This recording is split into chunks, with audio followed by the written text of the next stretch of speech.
This is National Native News. I'm Antonia Gonzalez.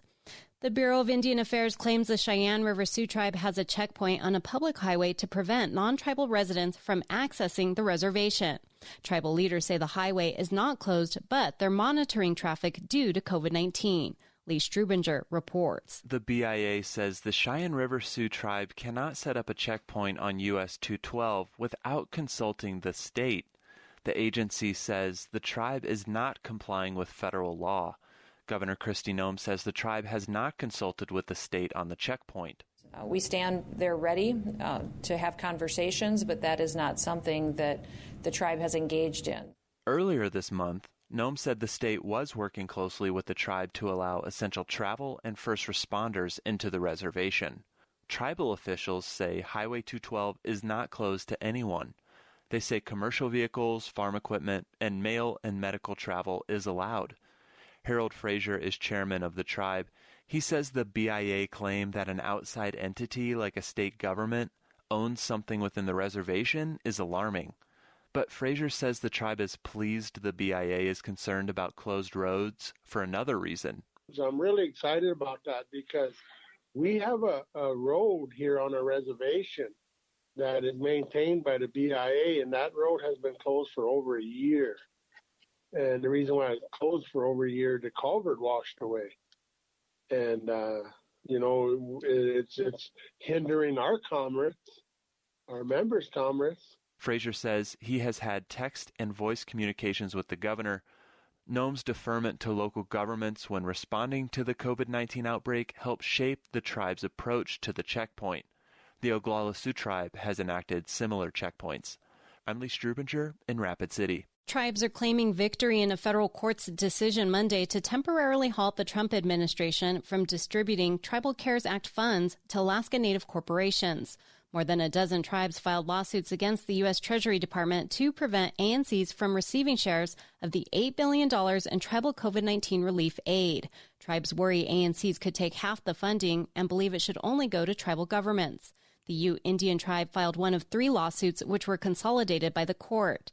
The Ute Business Council applauded the decision and in a statement called on the Trump administration to distribute the funds to tribes.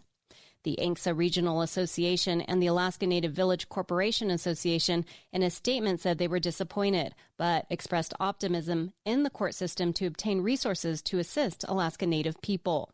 Alaska's congressional delegation believes ANCs are misunderstood and that the CARES Act is intended to include them for funding. May 5th is designated Day of Awareness for Missing and Murdered Indigenous Women in North Carolina. Advocates and families want officials to take action, as Nadia Ramlagan reports. The Raleigh-based group Women Advance recently held an online rally featuring more than 20 speakers, including victims' families and elected officials, calling for legislation to create an accurate statewide database of victims. Erica Faircloth of Women Advance says since most North Carolina tribes are not recognized by the federal government, there are no accurate records of exactly how many Indigenous women have been murdered or have gone missing. People, they just vanish. All the time. It's been going on for years. No one can really pinpoint why. Facebook groups like Shatter the Silence and The Missing of Robson County, NC serve as gathering places for communities to share information and document ongoing cases. I'm Nadia Ramlagan. And I'm Antonia Gonzalez.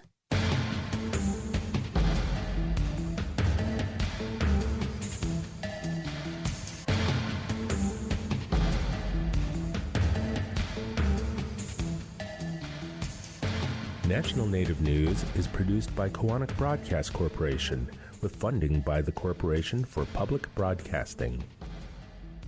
Support by AARP CommunityConnections.org that connects you to help in your community and enables you to join or organize your own online mutual aid group, share ideas, and help your family, neighbors, and those most affected by COVID-19.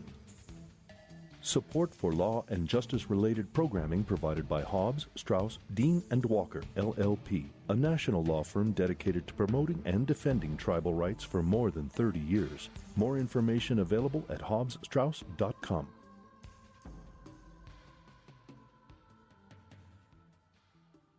Native Voice One, the Native American Radio Network.